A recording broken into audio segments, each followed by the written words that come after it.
I always advise my clients get a professional home inspection before moving forward with the deal.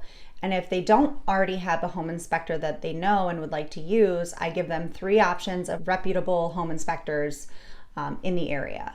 Now, along with a whole house home inspection, I also advise them to consider a sewer scope inspection, or if the property is on well and septic, to get a well and septic inspection.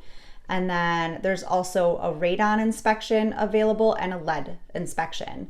So just to dive into those a little bit more, I advise a sewer scope inspection just because a homeowner is responsible for the sewer line that connects from the house to the street where the city's line is. And that can be expensive. So especially if there's a lot of trees on the property or if the property is really old, it might be a good idea to get that sewer scope done to make sure that sewer line is in good condition. Also, for well and septic, that is a huge one that they should always get inspected. They're going to be able to get the well water tested for any contaminants that could be hazardous to their health. Also, the well pump and the size of the well and how old it is, because if they have to replace all of that, that can get expensive. And they'll also get the septic tank and field inspected, and the inspector should actually be digging holes in the septic field to test the soil and see how well that septic field is functioning, and also be able to tell you, okay, it's really old, it's not functioning that well. That might mean you have to replace it soon, and that can be expensive.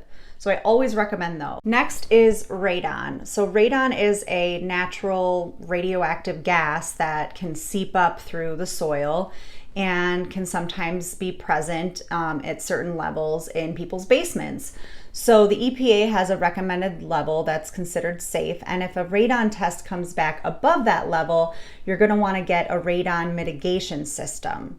So I always recommend that to my clients. The next one is lead. Any home built before 1978 is more than likely going to have lead-based paint in it. So they can get a lead-based paint test. I always just say if it was built before that time period, I'm going to assume it's there. It's more than likely been covered up by layers and layers and layers of paint. If you have pets or small children, if there's peeling paint around, that's where that hazard could come into play. So that is another inspection they can get if they want. Now, as far as the whole home inspection, this is what a good inspector should be doing. They should be looking at the roof, and if it's really old, they should be able to give them a general idea of how much time they have left before they have to replace it. They should also check out all the siding and the exterior and the windows, making sure that they're sealed properly, and even telling you possibly how old they are and if you're going to need to replace them soon. And also electrical connections going on from, power lines and things like that to the house, to make sure that's all up to code and there's no safety hazards there. They should also be going in the crawl space and checking out everything there, making sure there's no structural issues or pests or termites or evidence of animals or anything like that. They should also be looking in the basement for structural and foundation issues or evidence of water coming in anywhere where it shouldn't be.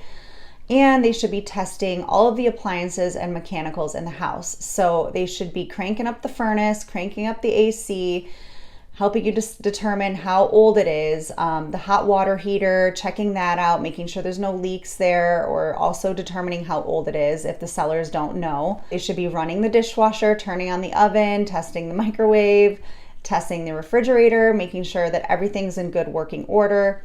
Also testing for any gas leaks if you have a gas stove or around the furnace or boiler or things like that. They should also be running all the water and even the tub and the shower and flushing the toilets and making sure there's no leaks or plumbing issues there. And I've seen home inspectors have some thermal imaging equipment where they can actually see any evidence of a water issue going on behind the drywall in your house that you might not notice is there. And this can happen a lot of times around windows, so that's really useful as well. A good inspector should also be looking in the attic to check out the insulation and make sure there's no evidence of mold or animals living up there.